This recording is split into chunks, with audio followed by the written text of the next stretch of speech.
basis penggemarnya Marquez di Indonesia itu luar biasa. Mungkin karena dia terdorong itu, akhirnya dia pengen tampil all out. Mungkin dua sosok di belakang layar KTM yang berperan. Satu Dani Pedrosa, yang kedua Mika Kallio. Ada pawang, ada macam-macam. Trending sekali di Twitter.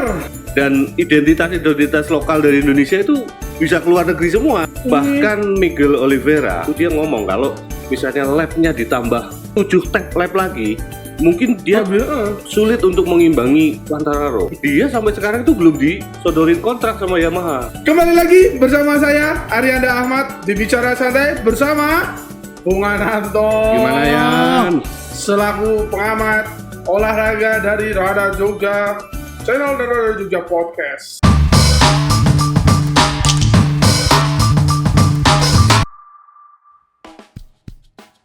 Saat ini kita akan membahas review. Oke. Mandalika. Ya, Bagaimana? ini jujurnya Jawa Pos pas sekali ya. Happy ending Mandalika.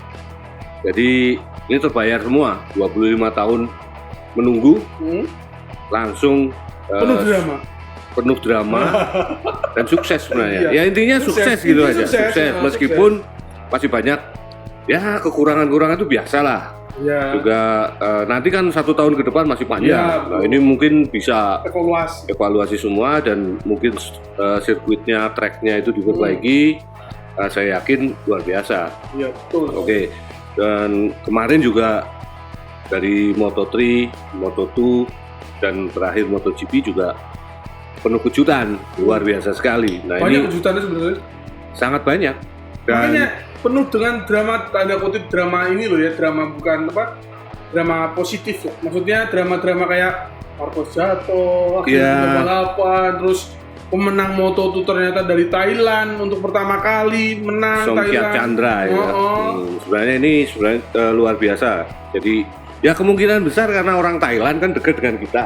Wah. Ya kan? Jadi, mereka nggak kepanasan. Iya. Mereka bisa aklimatisasinya cepat gitu dibandingkan rival-rival dia yang dari Eropa, karena di Mandalika itu panas sekali. Jadi kemarin rencana race itu 27 lap yang MotoGP, kemudian dipotong jadi 20 karena alasan kondisi track. Kondisi track dalam artian ini kondisinya panas. Akhirnya dipotong menjadi 20 sepertiganya saja. Nah ternyata kemudian diguyur hujan. Jadi gede banget loh. Luar biasa sekali. Tapi alhamdulillah ya ada kearifan lokal di situ kan, banyak hal lah. Ada pawang, ada macam-macam. Trending sekali di Twitter. Ya ini mungkin jadi begitu gelar balapan, kemudian banyak animo yang terjadi situ, dan identitas lokal dari Indonesia itu bisa keluar negeri semua kan, bisa tersiar semua, broadcast semua, dan itu luar biasa. Dan kelihatan sekali pembalap juga enjoy, ya santai, dan kemudian mereka menikmati lah. Jadi kabar-kabar atau rumor-rumor sebelum race digelar, terutama setelah tes pramusim, itu mungkin terhapus oleh hujan sehari kemarin. Jadi selesai semua. Dan hujan kemarin nggak menghapus balapan, tapi justru membumbui balapan ini menjadi lebih luar biasa. Nah, kalau dari segi balapannya sendiri, bagaimana? Sepertinya Risau ya. Episode sebelumnya, prediksi kita salah semua. Sorry, tapi ada satu. Ada satu Fabio Quartararo. Ada satu Fabio Quartararo. Sama sebenarnya saya juga KTM akhirnya bener. Ya, KTM memang cocok untuk balapan di track. Berlumpur dan track itu memang cocok. Ternyata akhirnya menang. Ya pun bukan jagoan kita, bukan jagoanku. Ya, jadi kita bicara KTM dulu ya. Oke, jadi KTM ini sebenarnya upgrade motornya itu di tahun-tahun sebelumnya itu nggak terlalu banyak ya. Iya. Cuma yang paling menonjol adalah teknologi di winglet. Ya, seperti sebelumnya saya bilang kemarin. Terus yang kedua, ada mungkin 2 sosok di belakang layar KTM yang berperan. Satu Dani Pedrosa, yang kedua Mika Kallio. Dua-duanya ini bekas pembalap MotoGP. Tahu sendiri kan, Dani Pedrosa lama dengan Honda. Nah, mereka jadi test rider bagi KTM. Nah, ini yang membuat performa KTM jadi lebih luar biasa. 2 tahun ini kayaknya keren banget loh KTM itu. Ya, Ya, mulai dari 2020 lah maksudnya. Ya. Lumayan lah. Ini 2 kali kan dia podium. Kemarin Brad Binder. Kemarin juara kedua. Yang kemudian sekarang, puncaknya di Mandalika juara pertama Miguel Oliveira ya. Dan Miguel Oliveira ini 2 kali menaklukkan sirkuit baru. Yang pertama di Portugal, sirkuit Portimao di negara dia sendiri.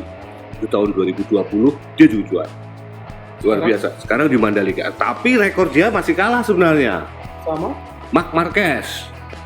Marc Marquez 3 kali dia menjuarai. Saya pikir 3 kali jatuh. Enggak, 3 kali menjuarai trek di lintasan trek baru, sirkuit baru. Yang pertama di Amerika, Circuit of the America. Yang kedua di Argentina. Yang terakhir sirkuit Buriram.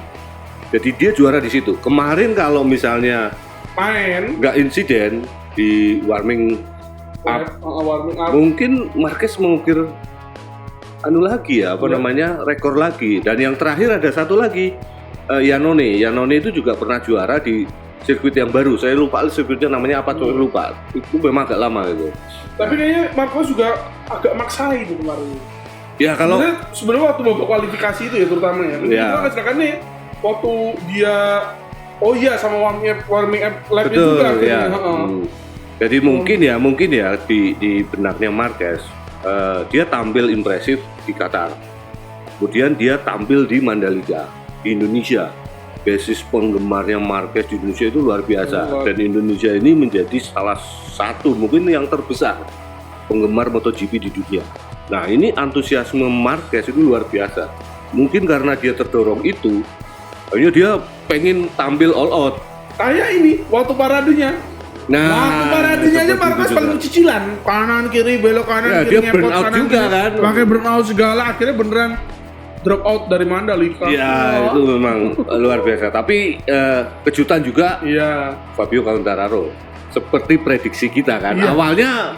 Tapi jujur ya, balapannya itu kalau udah lihat dari balapannya, dia dari nomor 1 di depan. Terus mundur waktu start kan dia pole position kan. Ya. Terus mundur ke nomor 7. Dari nomor 7 ke nomor 5, dari nomor 5 akhirnya ke nomor 2. Itu kan cepet banget loh dia maksudnya. Ya, hanya dari tetap nahan lap-lap. Bahkan Miguel Oliveira, dia setelah lomba itu dia ngomong kalau misalnya lapnya ditambah 27 misalnya 7 lap lagi, mungkin dia sulit untuk mengimbangi Quartararo karena Quartararo sangat cepat. Dan ini luar biasa, maksudnya ya awalnya kita memprediksi gitu kan. Cuma kan kita melihat dari catatan waktu saja. Tapi kemarin ternyata wet race.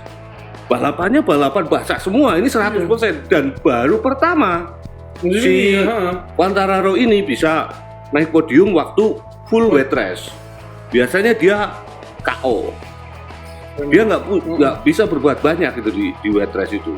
Tapi kembali lagi ke wet race ya. Kalau balapan basah itu memang banyak rider-rider yang nggak diunggulkan. Itu dia juara, tampil bagus. Nah biasanya itu Zarco itu memang balapnya gila kemarin. Tapi emang paling bagus banget sih bener. Ya cuma dia keteteran waktu menghadapi si Quartararo. Quartararo ini luar biasa. Jadi dia pintar menurut saya, cerdas. Bagaimana dia melihat peluang. Karena kemarin itu juga memang mepet banget untuk posisi 2 dan 3 itu sebenarnya. Ya sangat. 3 itu ada 2, 3, 4. John Miller, Johan Zarco sama Jack Miller. Jack Miller itu sangat tipis sekali jaraknya dan itulah di situ kepintaran dari Quartararo. Dia mencoba untuk memahami sirkuitnya dulu karena ini sirkuit baru. Pelan-pelan. Kemudian ini tracknya basah. Dia nggak mau ambil meskipun dia di pole position kemudian melorot, tapi dia nggak mati angin dia. Dia tetap jalan terus. Dia coba lihat 1-2 beberapa lap, dia bisa menyodok ke depan di nomor 2 kan. Bahkan dari margin waktunya itu sudah mepet sekali, udah di bawah 3 detik. Itu kalau ya benar saja Miguel Oliveira bilang kalau misalkan ditambah 27 lap 7 lap aja mungkin dia sudah akan habis-habisan bertarung dengan Quartararo ini. Nah sementara Quartararo ini dapat angin. Ini luar biasa. Sebenarnya mending lah, maksudnya udah seri kedua ini dia masih bisa terus ngejaga poin-poinnya sendiri untuk mempertahanin ininya ya, apa, titel performanya ya. Lumayan banget loh maksudnya. Sebenarnya kemarin saya sempat deg-degan. Takut gak lolos, takut gak finish. Bukan masalah nggak finish, ya mungkin itu salah satu juga. Karena sempat turun itu. Bukan masalah turun, waktu free practice dari pertama Jumat, motornya mogok, ngadat, ya kan? Ya. Ngadat, kemudian dia kembali ke pit, kemudian dinyalakan lagi, bisa. Waktu qualification yang kedua pun motornya ngadat juga. Iya. Nah, khawatirnya waktu balapan, waktu mau dia start, ya kan? Mogok. Kalau dia mogok kemudian ini baru jalan, makanya dia kan harus start dari pit stop. Iya. Nah, kalau dari situ kan repot dia kan. Nggak bisa dia pasti, ya sulit lah untuk mengejar lawan rival-rivalnya yang start di grid yang biasa gitu. Tapi kalau dilihat dari penampilannya ya, kayaknya Fabio Quartararo ini kayaknya kemungkinan bakal bisa lah untuk mempertahankan titel juara dunia. Beda sama kayak ini, sama kayak Joan Mir. Ya. Joan Mir waktu 2020 dia juara, tapi 2021-nya agak turun lagi. Ya. Tapi kalau dilihat dari sekarang, mulai dari emang sih Qatar baru 2 seri lah, baru 2 seri di Qatar dia nomor 9. Tapi kalau ngelihat dari performanya di Mandalika kemarin, wet race loh, bisa sebagus itu. Pasti sih kayaknya sih kemungkinan bakal stabil ya, maksudnya semoga aja sih. Iya semoga aja, tapi kalau lihat kemarin enjoy sekali si Quartararo ini di lintasan, kemudian waktu balap dia enjoy, waktu dia di pit stop dia juga enjoy gitu kan. Padahal beberapa bulan sebelumnya dia sempat komplain motornya nggak sekenceng motor yang lain. Ya sebenarnya itu improve dari Yamaha itu udah besar. Nggak, masalahnya kan yang jadi masalah, sebenarnya masalah duit, kontrak. Dia sampai sekarang itu belum disodorin kontrak sama Yamaha. Nah itulah. Nah sempat ada rumor dia mau lompat ke Honda. Cuma kemarin Paul itu kan bagus. Iya. Ya kan? Waktu di Doha Qatar. Kemudian Marquez juga sudah mulai sembuh. Nah nggak tahu tapi ini kemarin Marquez jatuh, kemudian dia absen. Nggak tahu apakah dia nanti 2 minggu lagi di Argentina dia bisa tampil? April ya kalau nggak salah ya? April? Iya, tanggal 3 April atau 2 April gitu. Kalau nggak bisa tampil dan sampai panjang, pasti Honda akan cari alternatif gitu kan. Cuma alternatifnya ya sulit, karena Marquez ini juga kontraknya sampai 2024. Jadi masih lama. Nah ini Quartararo ini, kalau memang dia, dia mau masuk Honda juga sulit. Tapi waktu itu Honda itu pernah 3 pembalap. Iya kan? Jorge Lorenzo, Dani Pedrosa sama Marquez. Iya nggak? Waktu musim keberapa gitu setahu saya. Mungkin beda tim. Bukan Repsol Honda apa ya? Bukan Repsol Honda. Tolong komen, saya agak lupa. Itu beda tim ya, bukan tim pabrikan. Tapi kalau misalnya satu tim itu cuma 2 yang lain mungkin pabrikan, bukan tim pabrikan gitu. Tim satelitnya berarti. Tim satelitnya. Nah ini tapi kemarin waktu kita lihat caranya dia membalap, kemudian di sirkuit yang baru dan basah dan kelihatannya dia nggak ada lawan kan. Itu pun dari dari beberapa lap yang akhir-akhir lap dia sudah mulai kenceng banget itu, udah mulai orang waktunya dari 3 detik bisa jadi 2 detik sekian. 2 detik sekian, makanya si Miguel Oliveira itu agak ketar-ketir juga kan. Nah kita lihat lagi nanti 2 minggu lagi kan di di Argentina. Kalau memang dia bisa tampil stabil, dia misalnya dia bisa jadi juara di sana, nggak urutan 2 dan 3. Mungkin kans dia untuk juara mempertahankan juara dunia sangat besar. Iya. Apalagi Honda ini juga masih angin-anginan juga sebenarnya. Ya dilihat dari Marquez masih kayak gimana ya? Ya Honda jelas cepet ya, tapi kalau nggak stabil kayak gitu gimana dong, sama aja. Ya ini problem besar bagi Honda karena dia nggak punya pembalap andalan ya. Kalau dulu Marquez ini kan untouchable lah, nggak mungkin nggak tersentuh lah. Iya. Nah sekarang hanya ada Paul memang tampil bagus kemarin. Cuma ini kita belum tahu kedepannya seperti apa karena dia satu pembalap utama ini kondisinya nggak 100% fit gitu kan. Terus kemudian KTM ini 2 kali podium, 1 kali juara. Ini juga luar biasa. Gila sih KTM. Ini gila ini. Gila. Tahun yang gila. Dan kemarin yang lebih menarik lagi sebenarnya kondisi dari duo Ducati yang pabrikan. Ini yang mereka naik ya si Zarco ini kan dari Pramac kan, dari tim satelitnya. Iya. Nah tapi tim utamanya ini belum kelihatan. Ya cuman si Si Miller Pecco doang. juga Miller doang. belum. emang. Miller aja di akhir-akhir Iya, lap dia akhir aja kendor. Padahal dia tadi lengah, ketiga. ya kan, akhirnya lepas lah. Harusnya kalau misalkan dia bisa memanfaatkan apa namanya Momentum lah. momentum, mungkin dia bisa naik atau Ketiga lah minimal harusnya. ya harusnya bisa paling nggak juara lah, karena musuhnya kan KTM kan. Iya sih. Nah, kalau head to head kan harusnya Honda itu head to headnya dengan Yamaha, dengan Ducati, Honda itu. Ya, tiga besar itu lah. Honda, Yamaha, Ducati itu Ya. dari tahun-tahun lamanya memang begitu. Kuda hitamnya Suzuki Iya, kan. Nah, betul. tapi sekarang ini tim-tim lain itu improve banget. Tim Aprilia juga bagus gitu kan. Ya mungkin karena faktor pembalap juga mungkin ini. Iya. Ya biarpun Aprilia masih belum terlalu kelihatan sih. Ya kemarin Musim apa? karena sampai wet race sekarang, lah, karena wet race, karena kondisi alam ya. Tapi kalau misalnya kemarin balapannya balapan kering mungkin beda lagi. Dan mungkin kamu nggak kamu menyadari nggak kemarin Apa? dari Moto1, Moto3, 2. Moto2 dan kemudian MotoGP yang naik podium, yang juara 1 itu jaraknya jauh nggak dari nomor 2? Enggak juga loh. Waktu Moto3 jaraknya cukup jauh. Waktu Moto tuh, oh yang Moto3 itu. Foggia itu jaraknya jauh. Nah, sama ini saya yang sayangin di atas mungkin di atas 3 detik kan.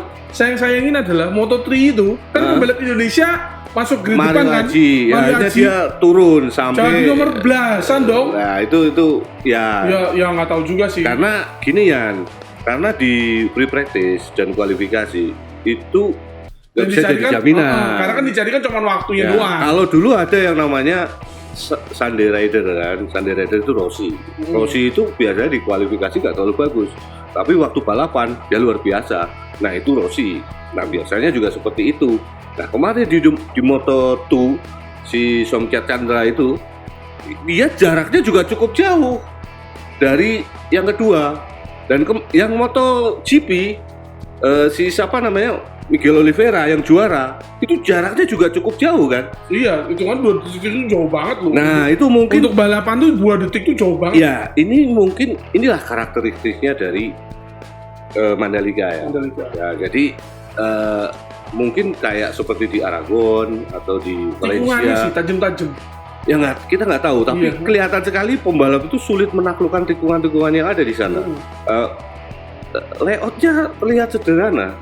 Kan sederhana sekali cuma kayak ya nggak yang kayak tajam-tajam gitu tapi ya beda dengan Sepang lah. Beberapa kali dia ada tikungan-tikungannya. Kemudian Doha kata juga beda, tapi kemarin nyaris sederhana lah kita lihat. Tapi pembalap ini juga kesulitan untuk menaklukkan lintasan itu. Nah, ini mungkin salah satu salah satu handicap terbesar bagi pembalap untuk menaklukkan Mandalika. Ini karakteristik sendiri dari Mandalika. Sampai berapa kali dia jatuh? 3 kali jatuh di situ kan. Free practice pertama dia jatuh. Ya, kemudian kualifikasi dia jatuh. Kemudian warming up. Iya. Gila emang jatuh juga. Makanya yang lain mungkin agak pelan-pelan, terutama waktu dibelokkan titik Marcos jatuh kali ya. Tapi kemarin yang agak tricky waktu saya dengar, waktu di ada beberapa tikungan. Yang paling tricky itu katanya tikungan kedua, di turn kedua. Ini beberapa kali pembalap Moto3 dan Moto2 itu jatuh di situ. Bahkan pembalap MotoGP pun sulit untuk dia berakselerasi di situ. Nah, ini menjadi karakteristik sendiri bagi Mandalika. Kita berharap ke depannya ya.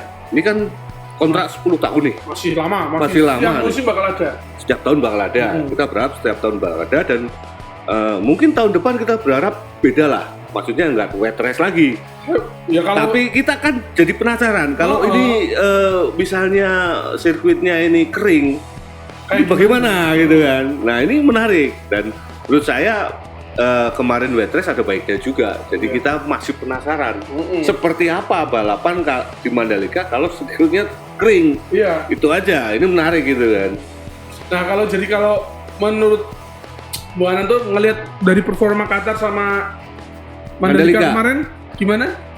Yang ini deh, yang kira-kira bersaing untuk titel juara dunia. Juara dunia. Yang jelas tetap Quartararo sih. Quartararo karena dia modalnya bagus kan. Iya, modalnya bagus dan dia mulai naik lagi nih. Naik lagi. Yang kalau Marquez Marquez emang itu, sih seri masih panjang ya, tapi begini. Apakah kira-kira bisa?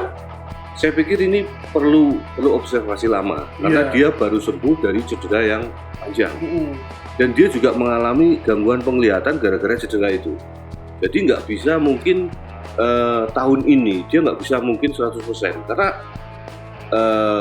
kemarin aja waktu dia sembuh, kemudian di akhir-akhir balapan, di akhir-akhir seri, kondisinya juga nggak 100%, kira-kira 70-80% lah. Dan sekarang tahun ini sebenarnya kondisinya juga masih 85%. Kalau Marquez saya pikir agak sulit lah. Nah ini di luar Marquez mungkin 3 besar nanti yang jelas Bastian ini dia masih pemimpin klasemen sementara sampai saat ini. Dia juga kita nggak bisa pandang remeh dia. Yang kedua mungkin berarti Quartararo, Bastiani, terus mungkin lagi Suzuki juga konstan ini, dia tetap dapat poin nih kan, cuma dia belum podium.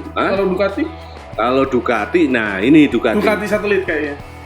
Ducati sudah diwakili sama Bastianini tadi. Nah kemudian nanti si Pecco ini kemarin di Qatar dia crash, ya dah. Kemudian di Mandalika dia juga nggak bagus-bagus amat. Nah nanti saya berharap di Argentina dia bisa tampil bagus, minimal Miller lah. Dia bisa naik di situ. Jadi karena saya memang fans Ducati. Bukan fans, karena saya sangat terkesan dengan motor Ducati ini, bukan dengan pembalapnya tapi motornya. Dari cara mereka itu tahun 90-an waktu Rossi awal-awal naik gitu ya. Ducati itu sangat terkenal dia powernya tinggi, powernya kuat sekali. Tapi begitu dia sampai tikungan, dia pasti overshoot. Dia sulit untuk belok. Nah, tenaganya besar katanya. Nah, beberapa tahun ini, 4 atau 5 tahun terakhir, mereka tuh melakukan improve yang luar biasa. Nah, ini yang menarik. Itu Bung Rian. Berarti Fabio Quartararo masih favorit lah ya? Masih favorit. Bastian ini juga oke. Terus mungkin dari Ducati, kalau nggak Miller, ya saya berharap Pecco lah bisa fight lagi. Oke, kalau gitu berarti emang review kita kemarin salah semua. Nggak salah semua. Iya, bener satu lah, seimbang ya, lah. Itu kan namanya tebak-tebakan. Karena kita bukan dukun. Jadi makanya tidak ada Indomie rebus double di sini karena ya seimbang. Karena seimbang, nggak ada yang benar, nggak ada yang salah. Oke. Jadi sampai jumpa, kita sudahi dulu pada podcast pada review kali ini. Kita akan berjumpa lagi kira-kira untuk bahas balapan berikutnya. Oke, saya Arianda. Salam olahraga. Salam olahraga. Dadah.